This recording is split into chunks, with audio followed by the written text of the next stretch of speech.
Јас сум сада овде да вама будем поддршка, али морате бити и ви мени. Бити навијач Партизана у овом тренутку не е лако. Тоа е рекол Желко Обрадовиќ. Готова е една ера за коju сум мислио да ќе трајати многу дуго, односно да не ќе имати краја.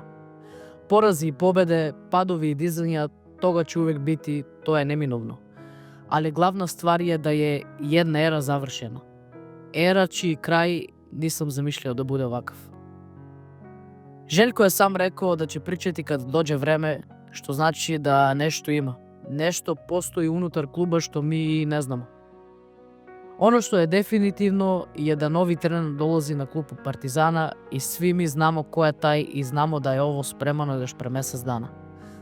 И да се негде у чошку само чекао неки веќи кикс од страна Желка, како би га натерали да сам поднесе оставку.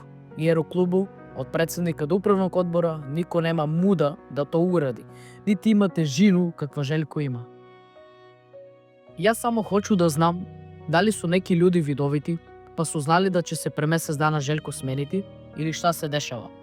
Па да ми неко објасни, ако веќе доđe до овога, зашто замена ние Саша Ѓорđević, а Жоц да му буде ментор, а не неки други тренер. Да видиме кои су ту параметри по којima се мери. А знамо сви да тренутно спорт не е главно мерило и да се више гледа и у други параметри, него то кој какав стручно знање има. Знамо сви да се за Партизан тражи неко кој не ќе бити бунтовник и кој не ќе бранити клуб свим што има и зна. Када се прича о спорту у Србија, има многу легенди. Синоним за легенду, синоним за резултат, синоним за култ у разним спортовима и играчки и тренерски.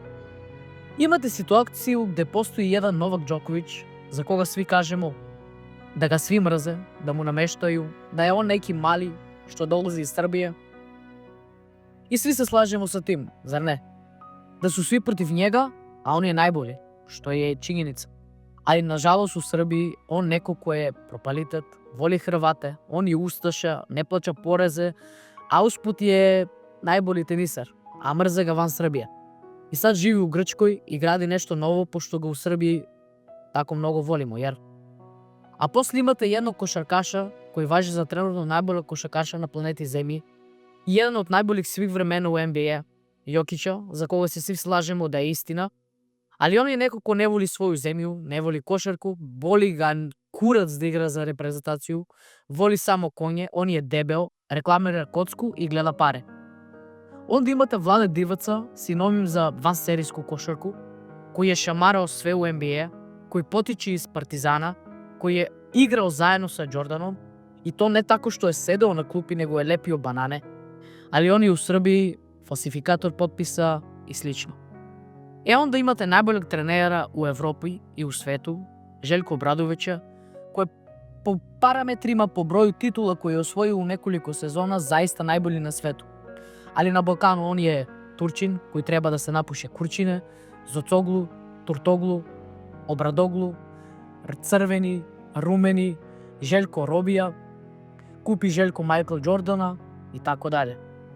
А боим се да када иде у бивши клубове, сви га дочекају аплаузима и овацијама. А ми волимо да кажемо да се посваđamo со овим, со оним, да и у Фенеру добие отказ, а где он поднео оставку, дошол председник Фенербахче, понудио му уговор на 3 години, рекао да е он тај, а остало си знамо како се завршило и шта е било. Али тако е како е. Како упропастил Покушевског, упропастил Смајлагиќа, Кевина, Зека, Лесора отерал, а ти исти луѓе јуче качили на сторiju речи хвале и да е највеќи jer их упропастил, јел тако? Сви кои сте рекли да е Турчин и да треба да се напуше Курчине, верувам да сте сада сречни и треба да будете, кад смо ми глупи. И дозволявамо да филмот пред 10 година, звани Дулево Јошевиќ, долази као продолжеток. Мало е чудно како е то Желко уништил Партизан, а истите луѓи су били још на позицијама каде Желко дошол баш тада каде е било најтеже. Али добро, видет ćemo, možda će karte biti još više traženije od naredne sezone, možda ćemo imati više sponzora, možda ćemo imati i doživotnu licencu u Euroligi, možda ćemo imati poštovanje od drugih klubova, možda ćemo imati neke druge platforme kao što je Part Plus, ko zna, jel tako? Jedna stvar koja me boli i koju mu zameram je to što je svima od prvog do posljednjeg verovao. а оние кои ме веруваа забили су му ношу леđa. И тој е njegova највеća грешка, али не могу да му замерим јер е он тоа радио са посебном емоцијом и љубевљу. Из те љубави ние видео што му се спрема.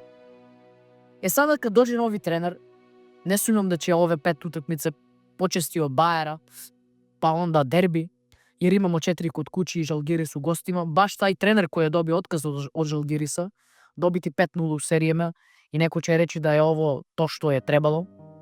Mi ne gledamo dalje od našeg nosa.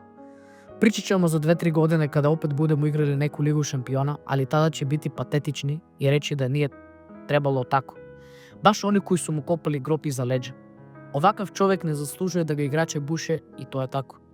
Ne može niko da me razuveri da je ovo ispravno, pogotovo ne u svom voljenom klubu, kada si živa legenda, a pritom ni predsednik ni niko drugi ne stane uz njega. Na poslednjoj utakmici protiv Fenera Željko je dobio ovacija kao niko do sada. Status navijača je poznat, a sada ceo vrh kluba ide protiv navijača. Kako će se ovo završiti, ne znam. Samo znam da ove igrače neću gledati istim očima i to je to. A sada dolazimo do nas navijačima. A sada smo mi na testu. Da li ćemo dozvoliti da nam još jedan ode posle duleta i da ne uradimo ništa, ili ćemo zaštititi naš klub i nadati se da će na leto nekako opet doći kod nas. Ako budemo ništa ne radili, ništa ne zaslužujemo bolje. I opet ćemo za koju godinu kukati kako ne budemo igrali ništa i kada klub bude pred gašenjem. Svi moraju da snose odgovornost. Kao što sam rekao, Željko se oprostio kao gospodin, niko nije poveo sa sobom. A verujem da ima šta da kaže. I to debelo. I iskreno želim da ode u neki podcast i da priča 3 sata. Ali znam da neće jer on voli Partizan više nego sebe. I to me boli, što je ovako završilo. A sada da vidimo ko još ima lice i obraz da da otkaz. Ali nažalost nikoga nema. Jedini koji ima obraz i ljubav više nije u klubu. I da li će ikada biti. Svim ovim igračima želim sve najbolje, ali na duži rok što dalje. Trebalo je sve ovo da se završi filmski. Da čovek dođe gde je počeo, da osvoji tu 10. titulu, da mi osvojimo drugu titulu i da ga ispratimo u penziji i da zauzme neku drugu poziciju u klubu. Ovako nije nikako trebalo. Zato još jednom mi navijači ili ćemo nešto uraditi ili gledamo isti film kao pre 10 godina i sada.